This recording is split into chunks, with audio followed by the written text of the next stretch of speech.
صباح الخير او مساء الخير على حسب ما بتشوف السيشن دي امتى. في السيشن دي احنا هنتكلم على موضوع من اهم مواضيع البرفورمانس ماركتنج، وهو التستنج. يعني ايه تستنج وايه لازمته، وامتى اعمل تستنج، وازاي اعمل تستنج في الاد اكونتس الصغيره والاد اكونتس الكبيره، وايه الحاجات اللي اعمل لها تيستنج بالترتيب ومن حيث الاهميه. طيب قبل ما نبدا احنا لازم نعرف اي حاجه قبل ما نعملها، هي الحاجه دي ايه لازمتها واحنا بنعملها ليه. بصوا بكل بساطه التستنج دوت هو اهم حاجه حرفيا في الادز. ليه؟ انا لما انا بعمل تيستنج انا اول حاجه بالنسبه لي انا بعرف ايه الوينرز عندي، بعرف انا البرودكت بتاعي دوت عليه ديماند ولا لا، بعرف الكريتيفز بتاعتي ديت انهي كريتيفز بتودي او بتكونفرت الناس ليا الويب سايت ولا لا. انا بالنسبه لي ببقى بصرف اي جنيه فانا بصرفه 100%، انا خلاص انا متاكد ان الجنيه دوت كان هصرفه في مكان صح. يعني دلوقتي لو انا مش عامل تيستنج تمام، وجيت انا دلوقتي صنعت مثلا منتجات كتير، فانا المنتجات ديت انا مش اصلا انا مش عارف انهي منتج منهم هيتباع وانهي مش هيتباع، ده بناء على ايه؟ العرض والطلب والحاجات دي كلها. طيب انا بالنسبه لي لما جيت عملت تيستنج والله انا لقيت ان انا معايا 3 منتجات هم الوينرز وكده،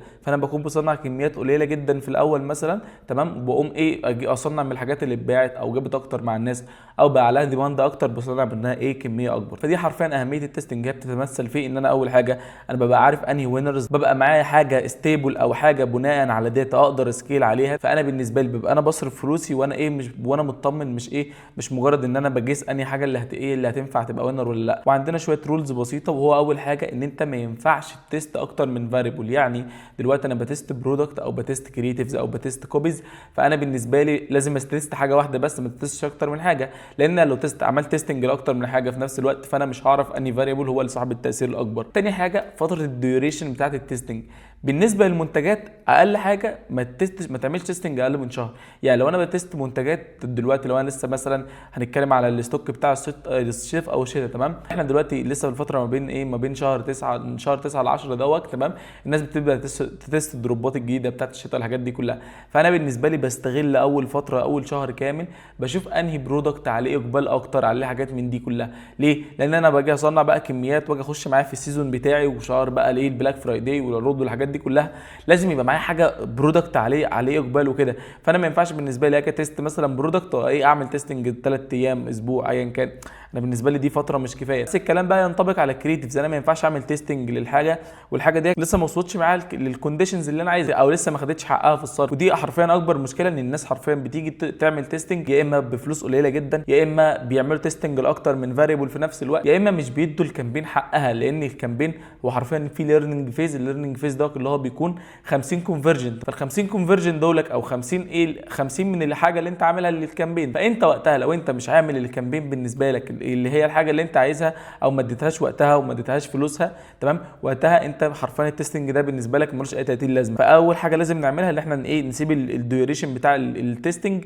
وقت كافي تمام. لو انا بتست برودكت اقل حاجه اسيبها معاك من اسبوعين لشهر تمام. لو انا بتست كرييتيفز او بتست كوبيز وكده بالميت 3 ايام او لحد ما تخرج عندي من ايه من الليرنينج فيز، عشان تبقى بالنسبه لي ايه نتائج ستيبل. تاني حاجه ما اعدلش خالص في الكامبين فتره التستنج. ليه؟ انا لازم اثبت كل حاجه، لان أنا لو عدلت اي تعديل التعديل ده هيرجعني الليرنينج فيز تاني، فانا مش عايز ارجع الليرنينج فيز. لا انا بالنسبه لي افضل ثابت زي ما انا، واعمل تيستنج الحاجات بتاعتي للبرودكتس بتوعي الحاجات دي كلها من غير ما اغير اي حاجه. فوقتها هبقى انا متاكد 100% ان التيست بتاعي هو ماشي صح. الحاجات اللي احنا بنعملها تيستنج كده بالترتيب، اول حاجه عندنا البرودكت. بص لو انا ما عنديش برودكت عليه ديماند، لو انا قلبت قرد، لو انا صرفت ادز قد كده، لو انا عملت ايه، انا بالنسبه لي مش هعرف ابيع. ليه؟ لان انا بالنسبه لي اهم رول عندي ان انا يبقى معايا برودكت عليه ديماند تمام، بكرييتيفز قويه، باليوزر اكسبيرينس اللي هي على الويب سايت تبقى كويسه، واللي هي بعد كده يبقى الكاستمر سيرفيس بقى اللي انت تديني اكسبيرينس كامله. وانس ان انا عنديش حاجه من الثلاثه دول سقطت، فانا بالنسبه لي مش هقدر ابيع. بس السايكل بتبدا منين؟ بتبدا من عند البرودكت. لو انا عندي برودكت معلوش اي ديماند انسى. ليه؟ لو جينا بصينا السيزون دوت هنلاقي مثلا ان النتد بولو اكتر حاجه جاب عليها او اكتر حاجه مشيت في السيزون دوت في مجال الاندستري بتاع الفاشن وكده. فالناس اللي صنعت اوفر سايز وكده كتير جدا من بدايه السيزون، الناس دي خسرت كتير قوي. ليه؟ لان هم صنعوا كميات تمام وما مشوش بالموديول بتاع الام في بي او المينيمم فاريبل برودكت، عشان ما طلعوش اصلا كميات قليله، بعدين تيستوا بها الدنيا ويشوفوا انهي برودكت عليه ديماند اكتر ولا لا، وبعدين يصنعوا منه. دي السايكل الطبيعيه بتمشي، ان احنا بنعرف انهي برودكت عليه ديماند وبنصنع منه منه. بعد كده بنتست ايه، بنتست الكرييتيفز والحاجات دي كلها. فانا الاول بعمل ايه، بعمل تيستنج للبرودكت، وانا بتست البرودكت ما بشتغلش على ان انا اعمل تارجتنج. زي ما قلت لكم فوق، انا ما ينفعش اشتغل على اكتر من فاريبل، لان لو شغلت اكتر من فاريبل انا مش هعرف اني فاريبل بتاعي اللي هيمشي. تاني حاجه، طيب انا بالنسبه لي ازاي اعرف ان انا عندي وينر برودكت؟ عندي حاجه من اتنين، لو انا لسه ما اشتغلتش او انا لسه هشتغل، ودي وقتها بستخدم جوجل ترندز وهقول لك ازاي تستخدمه، تمام. وعندي شوبيفاي اناليتكس دوت بستخدمه في حاله اللي انا اوريدي انا اشتغلت وعملت ادز وشغلت الدنيا، فانا عايز اعرف انهي برودكت فيهم اللي اتباع اكتر. طيب بص ازاي اعمل كاتش للوينر برودكت عندي، تمام. اول حاجه انا عندي طريقتين، وكل طريقه فيهم على حسب انا فين دلوقتي. لو انا لسه دلوقتي انا معايا برودكت، او انا لسه هبدا اللوكال براند، او انا لسه هصنع الفتره الجايه، تمام، ومش عارف انهي برودكت عليه ديماند او عليه سيرش كتير، هعمل ايه؟ تمام. قال هنا اقوم فاتح جوجل ترند واقوم كاتب اسم البرودكت بتاعي واشوف الناس عملت عليه سيرش قد ايه، تمام. فانا لو معايا برودكت الناس عملت عليه سيرش كتير وكده، فانا وقتها اكون متاكد ان البرودكت دوت خلاص عليه ديماند وكده. طيب دلوقتي لو انا ما عنديش لو انا اوريدي اشتغلت وعندي الدنيا عندي وعايز اعرف انهي برودكت من البرودكتس اللي عندي على الويب سايت اللي انا صرفت عليه وخلاص بقى لي شهر شغال، عايز اعرف انهي برودكت عليه اقبال اكتر، هقوم فاتح شوبيفاي كده، اروح فاتح شوبيفاي وادوس على كلمه اناليتكس واروح دايس على سيلز باي برودكت فاريانت، تمام. هيفتح معايا البيج دي، هنا بالظبط هيظهر لي انهي اكتر برودكت انطلب من الويب سايت بتاعي، تمام. فانا كده هعرف انهي برودكت عليه ديماند، فبالتالي هصنع منه كميه اكبر. طيب بعد كده نيجي بقى لجزئيه التستنج بقى، لو ايه كداشبورد وكده. دلوقتي لو انا عندي دلوقتي منتجات اكتر من 10 منتجات وكده، وبشتغل على منتجات كتيره والحاجات دي كلها، اعمل ايه؟ هقوم اول حاجه لازم اشتغل عليها، اقوم شغال على ايه، ادفانتج بلس كاتالوج، واقوم جاي كل كاتيجوري فيهم مثلا في عدد معين هقوم عامله في كامبين اي بي او، واحط كل كاتيجوري لوحده. طيب دلوقتي لو انا شغال بقى بمنتجات قليله، ايه اللي هيكون، او منتجات مثلا اقل من 10 منتجات وكده، هيكون مناسب معايا جدا ان انا اشتغلها اي بي او، لان اكتر حاجه اصلا بتكون حلوه في التستنج الاي بي او. ليه بقى؟ ان انا بدي لكل اد سيت فيهم حقها في الصرف، بدي لها رقم معين بقول لها صرفيه. ليه؟ لان انا لو اشتغلت سي بي او في اد سيتس كتيره حرفيا بيتعمل لها نيجليكشن والالجوريثم مش بتصرف عليها، فانا لازم اشتغل حتى لو عملت اد سبيندنج ليميت، فانا حتى مش هعمل اد سبيندنج ليميت كبير. فانا بالنسبه لي لا، انا عايز اعرف انهي اكتر حاجه هتديني ريزلتس كويسه، فانا بشتغلها ايه، كامبين سي بي او. نيجي لتاني جزئيه وهي الكريتيف تيستنج، ودي حرفيا اهم حاجه اصلا في الفتره دي. يعني انا خلاص انا معايا برودكت شغال كويس وكده، فانا بقى لازم نيجي للجزئيه المهمه اللي عندي، انهي نوع كريتيفز هيمشي اكتر مع الناس. دلوقتي زي ما احنا عارفين ان احنا عندنا انواع كريتيفز كتيره ما بين ستاتيك ودايناميك تايب، والستاتيك جواه حرفيا انواع كتير، والدايناميك حرفيا جواه انواع كتير. فانا عايز اعرف انهي نوع كريتيفز هيمشي اكتر مع الناس وكده، لان حرفيا دلوقتي الالجوريثم 100% معتمد على التستنج والحاجات دي كلها والكريتيفز والحاجات دي، لان حرفيا الالجوريثم 100% معتمد على ايه، الكريتيفز. وانس ان انا عامل كريتيف كويسه، فانا بالنسبه لي هروح للتارجت اودينس بتوعي. لو انا مش عامل كريتيفز كويسه، لو عملت ايه مش هعرف اوصل للكريتيفز بتوعي، تمام، او مش هعرف اوصل للاودينس بتوعي بشكل كويس. لا بس نبدا بالاول بنشرح حاجه مهمه قوي في الكريتيفز او الفانل بتاع الكريتيفز قبل ما نبدا نعرف ازاي نعمل تيستنج للكريتيفز.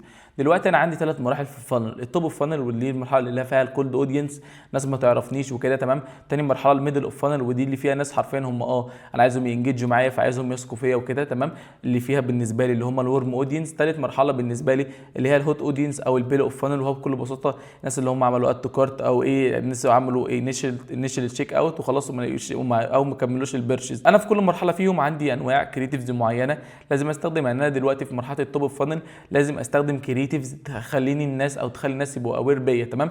وانا بعمل تيستنج للكريتيفز بتوعي، بكل نوع كريتيفز او بكل نوع اودينس بيبقى ليه نوع كريتيفز مختلف. يعني انا دلوقتي في التوب اوف فانل هقوم احط يا اما فاوندر ستوريز، القصص بتاعت الناس، لان انا عايز اربط الناس بالبراند، فبالتالي الناس هيبقوا اوير بيا. تاني حاجه اعمل اللي هو الحاجات بتاعت اليو جي سي والحاجات دي كلها. ليه؟ الناس بتبقى اويرنس، بتبقى اوير بالايه، بالبرودكت بتاعي والحاجات دي كلها. تالت حاجه المشكله والحل، او ان انا دلوقتي بقوم جاي بقول مشكله فبكاتش بيها اودينس معين، بعد كده بقول حلها وللناس والحاجات دي كلها. رابع حاجه الاديوكيشنال كونتنت، وهو الكونتنت او المحتوى التعليمي اللي بعلم فيه الناس حاجه معينه، فبالتالي الناس هيبقوا عارفين مين انا او البراند بتاعي ايه بيقدم لهم فاليو عامله ازاي. تاني مرحله وهو الميدل اوف فانل، ونوع الكريتيفز اللي انا بشتغل عليه بيكون ايه، بيبقى ريفيوهات وبيفور وافتر، اللي هو الحاجات اللي هو قبل ما تستخدم البرودكت وبعد ما تستخدمه. ثالث حاجه او اللي هي المقارنات والحاجات دي كلها. رابع حاجه البرودكت ديموز، وهو استخدامات البرودكت بتاعي او ازاي تستخدم البرودكت. فانا في المرحله دي بستخدم انواع كريتيفز تكون هدفها الاساسي ان انا انجيج مع الاودينس بتوعي. اخر مرحله عندي وهو البيل اوف فانل، او بكل بساطه المرحله بتاعت الهوت اودينس اللي الناس خلاص اشتروا مني قبل كده.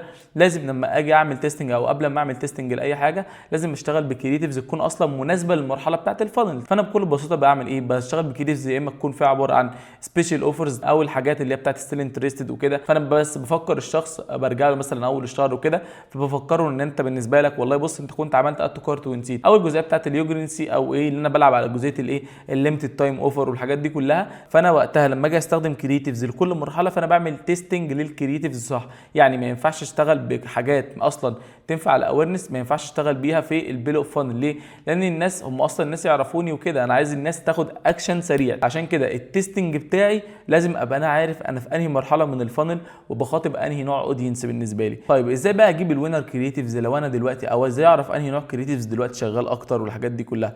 دلوقتي اول حاجه لازم اعملها اللي انا اعمل لنفسي برين ستورمنج، او ابص على المنافسين بتوعي. والله بص انا هجيب اكتر 10 منافسين ليا تمام دايركت ليا، واقوم جاي ال 10 منافسين دول هبص عليهم، واقوم داخل فاتح الادز لايبرري بتاعتي كده، واقوم بص عندي كده هشوف انهي مثلا اي براند هو بالنسبه لي كومبيتيتور وكده، اقوم راجع تحت هبص على ايه الكريتيفز اللي بيستخدموها اللي هي شغاله بقى لها فتره. يعني احنا دلوقتي لو جينا بصينا هنلاقي ان احنا عندنا كريتيفز شغاله ايه من شهر 5 2025، فدي كريتيف شغاله حلو تمام. في كريتيف شغاله من اكتوبر 24، فبالنسبه لي الكريتيف دي قويه. وانس ان الكريتيف تفضل شغاله الفتره دي كلها فدي كريتيفز قويه تمام. فانا بالنسبه لي لازم اشوف انهي نوع كريتيف هم اصلا شغال بقى الفتره وفضل شغال. انا كده انا كبراند اونر مش هصرف على ايه على كريتيفز ما تكونش شغاله كويس. انا بشوف انهي نوع كريتيف شغال كويس قوي وبجيب كريتيفز او باخد افكار منه، مش بشفت الحاجه يا جدعان. انا هدفي من الحاجات دي كلها ان انا اعمل برين ستورمنج، مش ان انا اسرق افكار او مش ان انا اخد الفكره اطبقها بالحرف. لازم يبقى عندك كل واحد عنده الدايركشن اللي هو ماشي بيه او عنده البراندنج اللي هو عامله لنفسه، فبالتالي انا ما اجيش اشفت الفكره بالظبط. لا انا بالنسبه لي بس انا بدور على الكومبيتيتورز، باخد الدايركشن العام اللي هم ماشيين فيه، فبالتالي انا خلاص بعمل ليا برين ستورمنج وبشوف الكومبيتيتورز بتوعي ماشيين ازاي. ففي نفس الوقت انا هطلع ايه؟ هطلع كريتيفز قويه، او انا هعرف انهي نوع كريتيف هو ماشي اكتر مع الناس، فبالتالي هعمل حاجه بالحاجه بتاعتي بقى او بالطريقه بتاعتي انا كبراند تمام، هعملها مناسبه للاودينس بتوعي، انما مش اشفت بالظبط. جدعان البصمجه هتوديك في داهيه طالما انت ما عندكش اسمها اصلا كرييتيف تمام. فانت لازم تبقى شخص كرييتيف في الحاجه بتاعتك، انت بتعرف الاتجاه العام اللي ماشي دلوقتي وبتشتغل عليه. يعني احنا دلوقتي لو جينا بصينا هنلاقي ان الحاجات اللي هي الاجلي ادز والحاجات دي او الاجلي كرييتيفز هي اللي ماشيه اكتر. واجلي مش اللي هي الحاجه الوحشه، لا اجلي ادز حاجات بتبقى اصلا ايه، تبقى حاجه بسيطه قوي مش بروفيشنال وكده تمام. مش بروفيشنال اللي هي برده مش كتصوير بقى مش مصروف عليها كتير والحاجات دي كلها، انما هي كرييتيف بتكون حلوه تمام، بتكونفيرت الناس اسرع لان هي كرييتيفز بتكون قصيره بس فكرتها لذيذه. هي المين فاكتور الاساسي اللي بيأثر على الكرييتيفز دي ان هي فكرتها قويه، فبالتالي بتكاتش الاودينس وبتكونفيرت الناس دي الويب سايت. طيب فانا بالنسبه لي زي ما قلت لكم انا مش بشفت افكار، انا باخد الافكار ديت بطبقها او بعمل ليها بيها برين ستورمنج مش اكتر. طب انا عرفت ازاي اجيب الكريتيفز الكويسه وكده. طيب ايه الكريتيف فريم ورك او ايه الحاجه اللي انا بمشي عليها؟ دلوقتي انا عندي حاجه من اتنين تمام. لو انا عندي كريتيفز كتيره تمام، ولو انا عندي عدد كريتيفز قليله. دلوقتي بص انا عندي حل من اتنين، يا اما اشتغلها على اي بي او كامبينز او اي اس سي كامبينز، وعلى حسب انهي فني مرحله فيهم، او انا الاداء اكونت بتاعي انهي مناسب لي اكتر. زي ما قلت لكم ان اكتر رول عندنا في الميديا باينج ان مفيش رول بتمشي مع كل الناس. يعني حتى انا بقول لك لما باجي اقول لك حاجه، انا بقول لك الحاجه دي هي ممكن تمشي معاك بس هي ممكن ما تمشيش معايا، ممكن تمشي معايا ما تمشيش معاك. ليه؟ لان حرفيا كل اد اكونت بليه دنيته. يعني في اد اكونتس بتمشي اكتر معاها الادفانتج بلس، في اد اكونتس اكتر بتمشي معاها سي بي او، في اد اكونتس بتمشي معاها اي بي او. فانا بالنسبه لي بتست الدنيا عندي، بشوف انهي بشتغل. يا اما لو انا عندي داتا قديمه بقى لها كتير قوي وانا شغال على اد اكونت والدنيا عندي ستيبل وكده، بشتغلها ايه. لو انا عندي برده كريتيفز قليله بشتغلها اي سي كامبين اللي هو ادفانتج شوبنج كامبين، وبحط فيها كلهم في اد سيت واحده وبودي دي معايا في اد اكونتس جابت معايا نتائج جباره، بس بالذات الاد اكونتس اللي عليها نتائج قديمه. طيب انا بالنسبه لي لو انا عندي لسه اد اكونت جديد، او انا بالنسبه لي الاد اكونت ده مش شغال حلو قوي في الادفانتج شوبنج كامبين، اعمل ايه؟ والله بص اقوم جاي مقسمهم كل كريتيف واحده، اقوم مثبت الكوبيز وكل حاجه وبس اغير الكريتيف تمام، واقوم جاي اعملهم في اي بي او واحط ثبت معاهم الايه البادجت وثبت معاهم كل حاجه، فبالتالي انا كده بتست كريتيف. طيب ايه بالنسبه لي الايه الكريتيف فانل وكده؟ بص زي ما قلت لك ان احنا عندنا 3 مراحل من الفانل، وكل مرحله فيهم ليها نوع كرييتيف معين، فانت ما ينفعش تيجي تتست كرييتيفز مختلفه او مش مناسبه لنوع الاودينس بتوعك، لان وقتها انت بتحكم على الكرييتيفز على طول بالفشل. انا ما ينفعش اروح ابيع لحد او اروح له بكرييتيفز اللي هو فيها ليميتد تايم اوفر وهو اصلا ولا شافني قبل كده ولا يعرفني، انا كده واجي اقول ان الكرييتيف دي بالنسبه لي مش وينر كرييتيفز، لا انا اللي عامل الكرييتيفز غلط. فانا بالنسبه لي ايه اهم حاجه او ايه الفانل بتاعي، انا عارف اني في انهي مرحله من الفانل، انا عارف هروح بانهي نوع كرييتيف يكون نوع الكرييتيف ده مناسب للفانل، وحرفيا دي اهم حاجه هتتقال النهارده، وفي تريكايه في الاخر يعني جامده موت. تمام. فانا بالنسبه لي اعرف اني في انهي مرحله من الفانل واستخدم نوع الكرييتيف دي، فانا لما اعمل تيستنج فعلا بالنوع الكرييتيفز اللي ماشيه في الفانل، فانا اطلع بالنسبه لي ايه الحاجات الوينر وكده. تمام. وزي ما قلت لكم نعمل تيستنج لكل حاجه، والحاجه اللي تمشي معانا اكتر نشتغل عليها. طيب بعد كده ازاي بقى اعمل ايه الوينر كرييتيفز اللي عندي، ازاي اجيبهم او ازاي اعرف بالنسبه لي انهي وينر كرييتيفز من على الداشبورد. طيب دلوقتي انا بالنسبه لي اهم كام مترك بنبص عليهم، اول حاجه الكليك ثرو ريت. طيب الكليك ثرو ريت بكل بساطه هو عدد الناس اللي هي ايه بتدوس على الاد بتاعي، فانا لو لقيت ان الكليك ثرو ريت عندي عالي جدا، فانا بالنسبه لي لا الكرييتيف دي حلوه. تاني مترك بنبص عليه وده مهم جدا جدا جدا، تمام، وهو الفريكونسي. تمام. متى من نوع اللي انا بتعرفني انا عندي في حاجات اسمها ليدنج ماتريكس. الليدنج ماتريكس دي هي حاجات استباقيه او متى بتقولها لنا بتعرفني بيها الكرييتيف دي قويه ولا لا. يعني دلوقتي لو انا عندي كرييتيف لقيت ان الفريكونسي بيتاكل او بيعلى بسرعه، فانا كده انا خلاص انا دخلت على مرحله الفتيج، فانا بالنسبه لي الكرييتيف دي هي متى بصنفها ان هي كرييتيف ضعيف. طيب بنفس الشكل لو انا عندي كرييتيف الفريكونسي فيها معقول وكده، فانا متى بالنسبه لي مصنفها ان هي ايه كرييتيف قويه. ثالث بقى واهم حاجه الريتيرن اون اد سبند، انهي نوع كرييتيف بيكونفرت الناس اكتر. تمام. انهي نوع كرييتيف المسج اللي فيه بيتالاين مع الحاجات اللي على الويب سايت. تمام. فانا بالنسبه لي الكرييتيف دي بتكونفرت الناس اكتر. فانا باجي ابص على اهم 3 ماتريكس عندي. اول حاجه كليك ثرو ريت، عدد الناس اللي هم بيدوسوا على اللينك بتاعي والويب سايت بتاعي، او عدد الناس اللي بيدوسوا على الكرييتيف بتاعي او اللينك بتاعي وبيجي يخشوا عندي على الويب سايت. تاني حاجه اللي هو بالنسبه لي الليدنج ماتريك، وهو اهم ليدنج ماتريك حرفيا الفريكونسي. تمام. عدد تكرار الاعلان او عدد ظهوره لنفس الاودينس. ثالث حاجه بالنسبه لي ودي مهم جدا واهم حاجه اصلا هو الريتيرن اون اد سبند. انا عايز اعرف الكرييتيفز دي بتكونفرت الناس ازاي، عشان خاطر لما الاقي او لما اشوف بالنسبه لي ان انا الكرييتيف دي قويه وتكونفرت الناس اكتر وبتجيب لي سيلز اكتر، فانا شايف ان الكرييتيف دي وينر، فانا اقدر اسكيل عليها. واهم حاجه لازم برضو الكرييتيفز بتوعي لما اجي خلاص اطلع من مرحله التستنج واسيب لها كل واحده فيهم وقت معين، لازم ايه اديها حقها في الصرف. يعني انا بالنسبه لي في كرييتيفز تلاقي متى حرفيا ما تصرفش عليها 10 جنيه 19 جنيه وتقول لك اصل ومش اصل. تمام. فانا لا انا لازم اعرف انهي نوع كرييتيف هو اللي شغال حلو، انهي الوينر، انهي اللي بيجيب مع الاودينس بتوعي. نيجي لحاجه مهمه قوي او ثالث حاجه بعد كده اللي هو الكوبي تيستنج. تمام. انا عملت تيستنج للبرودكت، عملت تيستنج للكرييتيفز. تمام. لازم اعرف برضو زي ما قلت لكم الكوبي تيستنج ده ليه في كل انواع الكوبيز مناسب لكل مرحله من الفانل. الكلام ده حرفيا مشروح باستفاضه في السيشن بتاعت اللي هو الايه الكوبيز والكرييتيفز والحاجات دي كلها. فانا لازم برضو تيست حاجات معينه، لازم اتست عندي الشورت كوبيز والايه واللونج كوبيز، لازم اتست الحاجات الايموشنال والراشنال، لازم اتست اليوجرنسي وكده. بس زي ما قلت لكم انا عندي حاجه مهمه، انا في انواع كوبيز كل مرحله فيهم في الفانل ليها انواع كوبيز معينه. يعني انا عندي دلوقتي مثلا باس تكنيك الايديا. تمام. انا بالنسبه لي بشوف انهي نوع كرييتيفز بالنسبه لي بحطه في الفانل بتاعي، او انا في انهي مرحله من الفانل، او انا بخاطب انهي نوع اودينس، فبالتالي انا بحط له ايه نوع الكرييتيفز المعين. يعني مثلا اليوجرنسي والحاجات دي كلها مش هينفع اشتغل بيها في التوب اوف فانل. تمام.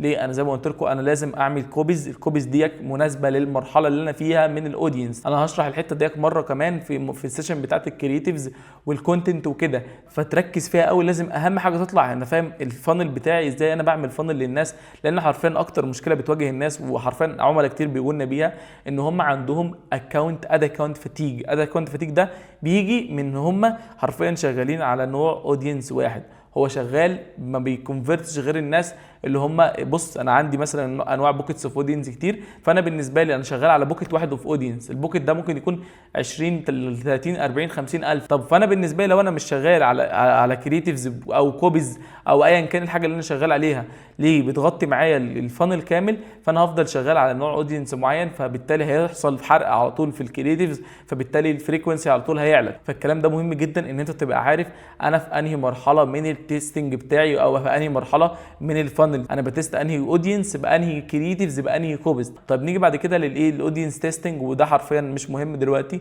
لانه حرفيا معتمد اعتماد كلي على الكوبيز والكرييتيفز والحاجات دي كلها. بس في حاجه مهمه لازم تعرفها وانت شغال بتعمل تيست تيستنج لازم اشتغل على جزئيه ايه البرود اودينس والحاجات دي كلها. بعد كده ممكن خلاص انا لما انا لقيت الكريتيفز عندي شغاله كويس وكده، فانا معايا وينر كريتيف، فانا ممكن اتست بقى الدنيا بتاعتي. لو انا ايه بدل اعمل نسخه مثلا برود اودينس واعمل نسخه ثانيه اللي هي ايه فيها انترستس وكده، وبرده ما ازودش عن 5 انترستس ماكسيمم. بعد كده ابدا اشتغل ايه لو انا بقى شغال على ايه كاستم اودينسز بالناس اللي هم دخلوا عندي على الويب سايت ومش عارف ايه الحاجات دي كلها، فانا بتست انهي نوع اودينس بالنسبه لي بيجيب اكتر. حاجه مهمه قوي برده لازم اعرف امتى اعمل بريك داون واتست انهي كرييتيفز او انهي بليسمنتس وجندرز وايجز بتجيب مع الناس. فدي حرفيا حاجه مهمه قوي هعرفك ازاي تعملها دلوقتي. طيب انا هنا عايز اعرف انهي بليسمنتس هي جابت اكتر مع الاودينس بتوعي الحاجات دي كلها، تمام. فاقوم جاي هنا على بريك داونز، تمام، واقوم جاي مختار البلاتفورم وبليسمنتس، واقوم جاي نازل هنا بقى اشوف ايه اقارن بقى انهي بليسمنتس هي جابت اكتر مع الناس. فانا هنا لو جيت بصيت هلاقي ان انا بالنسبه لي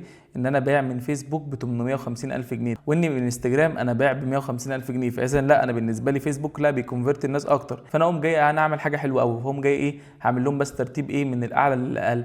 فانا هقوم جاي هلاقي ان انا بالنسبه لي انستجرام بيبيع اكتر كفيدز، يعني انستجرام او فيسبوك فيدز هي بتبيع لي بيع لي ب 850,000 جنيه، انما انستجرام هي بيع لي ب 150,000 بس. طيب الريلز عندي الاثنين زي بعض، يعني الاثنين تقريبا زي بعض مفيش فرق ما بينهم. فانا بالنسبه لي اعرف بقى انهي او انهي بليسمنت هي بتجيب اكتر مع الاودينس بتوعي والكلام ده كله. المهم ان انا دلوقتي بعد ما خلاص جبت البريك داونز اللي عندي وعرفت انهي بليسمنتس هي خلاص بتجيب لي كونفرجن فاليو اعلى وكده، فانا بقى خلاص بشغل الادز بتاعتي بعد كده على الايه البليسمنتس اللي هي شغاله معايا كويس، وبشيل ايه البليسمنتس الثانيه، تمام. وحرفيا خدعوك فقالوا ان البليسمنتس الاوتوماتيك شغاله كويس. حرفيا الكلام ده مش موجود. اعرف انهي بليسمنت بتجيب اكتر معاك وبتجيب لك كونفرت الناس او بتكونفرت الناس اكتر ليك كفلوس وكده او كسيلز في الاخر، تمام. واشتغل على البليسمنتس دي، تمام. ما تسيبهاش ادفانتج بلس، حرفيا بالذات البليسمنتس دي مالهاش اي 30 لازمه، تمام، غير لما تاكد 100% ان فعلا الكامبين او بالنسبه لك ان الالجوريثم بتصرف لك الحاجه دي صح. انا ما لقيتهاش صح حرفيا غير في حاجه واحده اللي هي بالذات لما تكون انت شغال جديد وكده في الحاجات بتاعت الايه الريل استيت والريد جنريشن، انما في الاي كوميرس بشكل عام لا. اعرف انهي بليسمنتس شغاله معاك كويس زي ما عرفتك تعرف ازاي، وبعد كده اشتغل عليها. طيب بعد كده البادجت اللي هي الايه بتاعت التستنج، انا بالنسبه لي بحط شهريا من البادجت بتاعتي بتاعت الادز شهريا بحط من 10 ل 20% بادجت. طيب ليه؟ انا بالنسبه لي انا على طول بعمل تيستنج او عشان اعمل ريفريشمنت للكريتيفز وكده، فانا عايز وينرز تطلع معايا على طول. فبالنسبه لي ايه بشتغل ان انا اعمل تيستنج لكريتيفز جديده. ثاني حاجه الجزئيه بتاعت اللي انا قلت لكم عليها واللي انا نوهت عليكم عليها كتير قوي، الجزئيه بتاعت ان انا ما ينفعش ان انا اقوم جاي اعمل تيستنج ببادجت قليله جدا. ليه؟ وقتها الالجوريزم اصلا مش هتشوفني، الالجوريزم مش شايفاني كبني ادم، حرفيا مش هتست الدنيا معايا ولا هتحرك ولا تصرف فلوس ولا اي حاجه. ليه؟ هقول لك على تريكايه عامه، لو اي كامبين شغاله معاك هي اكتف بس ما بتصرفش 100% اعرف ان انت داخل بادجت قليله، لان البادجت ديت مش هتعرف تخش معاك مزاد. ليه؟ انا بالنسبه لي لازم اعمل تيستنج بفلوس مناسبه، تمام. هي مش بادجت كبيره بس تكون بادجت مناسبه، اديني بادجت بتاعتي ايه مناسبه. وعامه يعني انا بريكومند الاد 600 جنيه. تاني حاجه اللي هي ايه المده بتاعت التستنج والحاجات دي كلها، زي ما قلت لك لو بتست برودكت ما تقلش عن من اسبوعين لشهر، لو بتست كرييتيفز ما تقلش عن 3 ايام وما تغيرش فيها اي حاجه. طيب بالنسبه لي لو انا بقى الحاجات دي كلها اكتر حاجه تطلع لي حاجه 100% اللي هي الجزئيه بتاعت ان انا اطلع من الليرنينج فيز. الليرنينج فيز ده اللي هو بالنسبه لي لكل اد ست 50 اكشن، ايا كان ايه هو الاكشن. لو الاكشن سند مسجز فالاكشن بالنسبه لي الليرنينج فيز هيخلص بعد ايه؟ بعد ال 50 مسجايه. لو بالنسبه لي لو هو كونفرجن لويب سايت فبالنسبه لي 50 بيرتشايه. فانا بالنسبه لي لحد ما اطلع من الليرنينج فيز فانا اعرف انا بالنسبه لي شغال ازاي. طيب الجزئيه بتاعت الاوبتمايزيشن والسكيلينج بكل بساطه، انا دلوقتي طلعت معايا مثلا 5 وينر كريتيفز وكده، بقوم واخد الكريتيفز دي لوحدها وبالاد اي دي، تمام، واعرفك ازاي تاخدهم بالاد اي دي او ازاي تطلع الاد اي دي الحاجات الوينر عشان تستخدمهم في كريتيفز لوحدهم. وبعد كده تقوم ايه شغال بيهم ايه تشتغل هو سي بي او كامبين وتشتغل بايه بادجت اكبر من كده بكتير. بعد كده ايه تبدا تعمل سكيلينج جرادولي بالبامب والبانشمنت زي ما هعرفك برده ازاي تعمل الكلام ده. تعال نفترض ان ده بالنسبه لي ايه وينر كريتيف. طب ازاي اجيب بقى الاد اي دي بتاعه؟ طب نازل على كلمه التشارتس دي، بعد كده اقوم نازل تحت خالص خالص خالص خالص خالص خالص كده، بعدين هاجي عند كلمه ادفانسد بريفيو هلاقي جنبها السهم ده، هقوم داس على السهم ده واقوم داس على فيسبوك ايه بوست ويز كومنتس. بعد كده اقوم جاي هنا هلاقي ظهر لي الاي دي بتاعي، هقوم واخد الاي دي كده كوبي خلاص. بس انا كده عرفت بالنسبه لي انهي وينر ايه، اهم واخد الحاجات دي كلها اجمعها واشتغل بيها في ايه، في كامبين لوحدها. فانا بالنسبه لي خلاص انا عملت تيستنج، طلعت وينرز، اقوم واخد الكامبينز او الحاجات الوينرز مع بعض واشتغلها بسي بي او كامبين واودي. بعد كده ايه ممكن اعمل بامب وبانشمنت او هزود بادجت انا بمزاجي بقى كل فتره، ايا كان الطريقه المناسبه ليا في السكيلينج او الطريقه اللي انا جربتها ومشيت معايا في السكيلينج اشتغل عليها. بس انا بالنسبه لي زي ما قلت لكم، انا وانس ان انا اتاكدت ان انا معايا حاجات وينرز فانا كده ايه 100% انا خدت بالاسباب. وانس ان انا خدت بالاسباب خلاص الباقي كده كده ايه دي ارزاق بتاعت ربنا. بس انا كشخص او انا كبني ادم انا بس كل اللي في ايدي ان انا ايه اخد بالاسباب واتوكل على الله. طيب نيجي بعد كده لجزئيه ايه اكتر غلطات بشوفها بتحصل مع الناس في الجزئيه بتاعت الكريتيفز. واول حاجه الناس بتست اكتر من فاريبل، واي ثينك ان انا خلاص انا اتكلمت في الموضوع ده باستفاضه النهارده. تاني حاجه ان انت بتاخد قرارات من غير ما تطلع من الليرنينج فيز او من غير ما يكون عندك داتا كافيه. يعني انا دلوقتي كل شويه لو انا عندي لسه ما كبتش 50 برشزايه فانا ما طلعتش من الليرنينج فيز، فانا بالنسبه لي ما ينفعش اخد قرار ايا كان او ايا كان ما تسبتهاش وقت معين. يعني ممكن كامبين عندي اصلا ما تجيبش 50 برشزايه في شهر. انا بالنسبه لي لا، انا بشوف انهي حاجات بتجيب لو انا شغال ببادجت قليل ايا كان او انا شغال على حاجه هاي تيكت. فانا بالنسبه لي اصلا ممكن البرشز اللي عندي كلها في الشهر ما تكملش 300 400 برشز. فانا بالنسبه لي بتست بسيب لها ايه الوقت وبتست بايه بالمتركس اللي انا عرفت اللي انا قلت لكم عليها ازاي تعرفوا انهي وينرز من عندكم. تاني حاجه اللي هي البادجت قليله جدا اللي هي اصلا مش هتخليك تشتغل، مش هتخليك اصلا تخش مزاد وكده. تعال بقى اقول لكم على شويه حاجات حرفيا ما حدش في مصر بيستخدمهم وما شفتش حد بيتكلم عن الموضوع ده غيري. حرفيا التركيه اللي جايه دي مفيش حد في مصر تما سمعته بيتكلم عنها ولا في العالم. اسمعوا بقى التركيه ايه الفخمه دي. انا خلاص انا عملت تيستنج البليسمنتس اللي عندي وطلعت الفيدز والحاجات دي كلها ومعايا حاجات وينر وكده. طيب انا هقول لكم على ايه تركيه في ايه في الجزئيه بتاعه البيدنج دي، البيدنج استراتيجيز. فانا هخليكم تركايه انا استخدمتها حرفيا في الاد اكونتس اللي شغاله معايا كلها، هي نفعت معاه اغلبهم ما عدا ممكن 2 اد اكونتس اللي ما مشيتش معاهم. وانا عارف بالنسبه لي ما مشيتش معاهم ليه، لان هم حرفيا ما كانش ليهم داتا. طب بالنسبه لي احنا عندنا ثلاث انواع من البيدنجز اللي عندنا اللي هو اول حاجه او الديفولت عندنا اللي هو هايست فوليوم. وبكل بساطه ان انا بقول للالجوريثم والله يا متى هاتي لي ايه، هاتي لي بالنسبه لي الريزلتس ديك او هاتي لي احلى ريزلتس انت شايفاها بالبادجت دي. تاني حاجه البادجت القليله، وان انا ايه او الحاجات الثانيه اللي هي ايه الكوست بالريزلت. او تاني نوع عندنا من البيدنج او البيدنج استراتيجي اللي هو الكوست بالريزلت، اللي انا بقول للميتا والله يا ميتا ايه هاتي لي الريزلتس حوالين الافريج او الكوست بير بيرتشيز ده. يعني انا مثلا لو لقيت ان انا بالنسبه لي الكوست بير بيرتشيز مره 50 مره 70 مره 80 مره 100، لا فانا بقول لي اقوم مجمع 100 وزائد 70 زائد 80 زائد 50 واقوم مقسمهم على الاربعه طالع بالنسبه لي الافريج واقوم يحطوا ايه لميتا. فهي ميتا ايه بتلعب لي ما بين الافريج ده، يعني مش بتزيد او مش بتقل قوي، هي بتشتغل على ان هي تقيم على ايه الجزئيه دي. فهي بتخش مزدات بالمناسبه لكده، لو مزدات ثانيه مش بتخشها. ثالث حاجه اللي هي ايه الجزئيه بتاعت البيد استراتيجي. وبكل بساطه ان انا لو معايا رقم اكوريت 100%، يعني مثلا انا شغال بقالي مثلا سنتين ثلاثه ومعايا رقم او كوست بير بيرتشيز عندي مثلا ما بيزيدش عن 100 جنيه، فانا والله بقول لميتا والله بص هاتي لي حط لي 100 جنيه ده كوست بير بيرتشيز، فانت ما تعدي او ما تاخديش اي مزاد لو انت اصلا مش هتجيبي لي كوست بيرتشيز بالرقم ده. طيب ايه التركيه بتقول ايه؟ التركيه بتقول ان انا مره هتست بالايه بالبيد استراتيجي لو انا عندي دلوقتي الكوست بير بيرتشيز عندي بالنسبه لي انا عارفه تمام.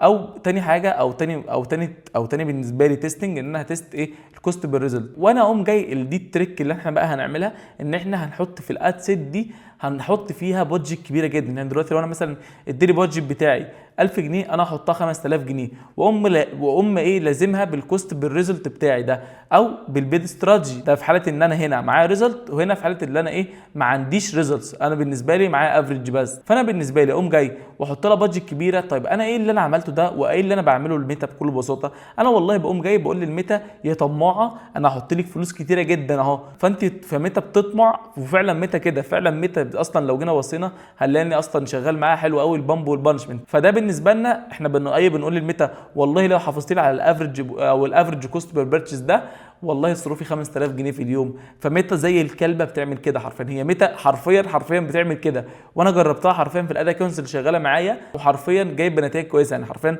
هو ما فيش غير 2 ادا اكونتس اللي هي ما ظبطتش معاهم. فدي تركايه حرفيا ما حدش بيعملها دلوقتي، ودي ميزتها ان انت لو خيشت منك انت مش هتخسر، يا اما هتخش بيدنج يجيب لك الريزلت ده يا اما مش هتخش بيدنج من الاساس، يا اما هتلاقي بالنسبه لك الصرف صفر. انا بعرف بالنسبه لي انا اشتغل على انهي كريتيفز او انهي بيدنج استراتيجي، واعرف امتى اطمع متى وامتى ما اطمعهاش وكده. ودي مناسبه جدا لو انت هتعمل سكيلينج وانت بتحافظ على الكوست بير بيرتشيز. ودي بالنسبه لي انا مش هقولها تاني في الكريتيف او في السكيلينج، في السيشن بتاع السكيلينج انا مش هقولها تاني. فانت لما تيجي تعمل سكيلينج بكل بساطه هتعمل تيستنج الحاجتين. هعمل تيستنج البيد استراتيجي اللي هي العاديه اللي لو انا عندي داتا، واعمل تيستنج بالنسبه لي اللي هو البيدنج استراتيجي اللي هي الايه الكوست بير ريزلت، وهحط هنا الكوست بير ريزلت الاكيوريت، وهنا هحط الافريج بتاعي، وهنا هروح حاطط بادجت كبيره جدا في الاثنين، يعني في كل واحده فيهم بادجت كبير، وتست الدنيا والله اللي هتمشي معايا فيهم خير وبركه. طب ما مشيتش معايا في الاثنين خلاص انا بالنسبه لي هجرب، بس لازم ادي وقت لكل حاجه وكده. برده ما ينفعش اجي اشغل كامبين في وقت اصلا يكون المزاد فيه عالي. يعني مثلا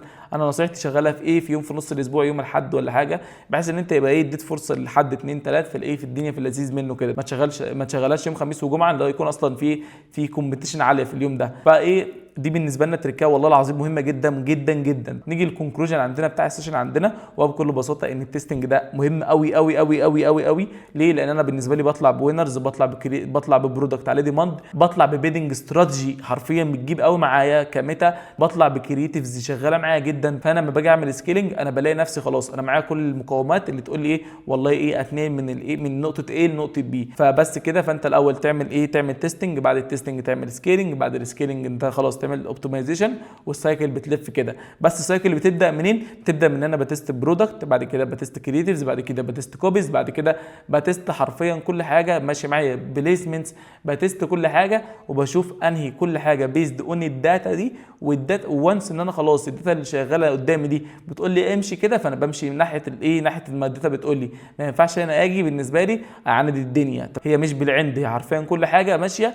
انا معايا ايه، معايا ايه ارقامه اللي قدامي، بشتغل على الارقام دي. فبس كده. فانت مستني رايكم في السيشن دي كلها تمام، ومستني الفيدباكس بتاعكم، والسلام عليكم.